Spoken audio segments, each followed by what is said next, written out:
श्री स्वामी समर्थ. आज प्रत्येक घरोघरी एकच समस्या आहे, लग्न ठरत नाही.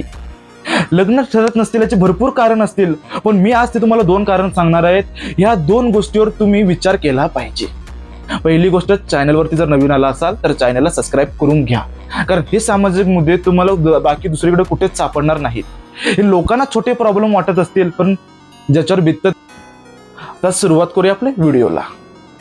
तर पहिली गोष्ट, नकारात्मक विचार, निगेटिव्ह थॉट, की माझ्यात काहीतरी कमी आहे, मी दिसायलाच असं आहे, माझं वय वाढलंय, मी दिसायलाच असं राहणार आहे, मी असंच राहणार आहे, तसंच राहणार आहे. हे तुमचे जे नकारात्मक विचार आहेत ना, हे नकारात्मक विचार बंद करा.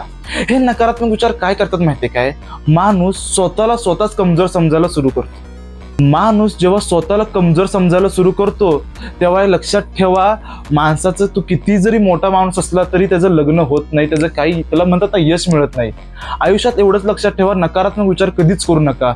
नकारात्मक विचारामुळे काय होतं माहिती काय? घरात निगेटिव्हिटी पसरते, फॅमिलीची तुमची भांडणं चालू होणार, घरात एकामेकाचं कोणाचं जमणार नाही, सगळीकडे निगेटिव्हिटी. त्याच्यामुळे काय होतं माहिती काय? घरात यश मिळत नाही, कुठली प्रगती होत नाही. लक्षात ठेवा, तुम्ही किती जरी अडचणीत असला, किती जरी मोठ्या प्रॉब्लेम मध्ये असला, लग्नाचा असू दे, कुठलं पण प्रॉब्लेम असला मोठ्यात, तर तुम्ही हमेशा पॉझिटिव्ह विचार केला पाहिजे. प्रत्येक ठिकाणी तुम्ही पॉझिटिव्ह विचार केला पाहिजे. कारण नकारात्मक विचार कशात माहिती आहे का? पहिला सुरुवातीला तुम्हाला खूप त्रास देतात, त्याच्यानंतर डिप्रेशन मध्ये माणूस जातो त्या नकारात्मक विचारामुळे. आणि दुसरी मेन गोष्ट आहे मेंटल स्टॅबिलिटी. मन स्थिर ठेवा. या वर्षी लग्न नको, पुढच्या वर्षी करूया, पुढच्या वर्षी लग्न नको, त्याच्या पुढच्या वर्षी लग्न करूया, ही मुलगी नको, तो मुलगा नको, दुसरा मुलगा बघूया, दुसरी मुलगी बघूया. हे जे तुमचं मन अस्थिर आहे ना, त्या अस्थिर मनावर काहीतरी कंट्रोल ठेवा.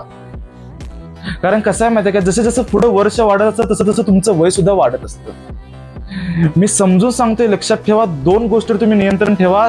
नकारात्मक विचार पहिला आयुष्यातून सगळे काढून टाका, आणि दुसरी गोष्ट, मन स्थिर ठेवा. जेवढं तुमचं मन स्थिर असेल तेवढं तुमचं लग्न, मी 100% सांगतो, लग्न तुमचं ठरेल. आणि माझा इथपर्यंत व्हिडिओ बघितला असाल तर चॅनलला सबस्क्राईब करा, व्हिडिओ लाईक करा, आणि व्हिडिओ तुमच्या मित्रपरिवारांच्यात शेअर करा, जो माणूस या प्रॉब्लेम मध्ये अडकलेला आहे, किंवा जो व्यक्ती या प्रॉब्लेम मध्ये अडकलेला आहे.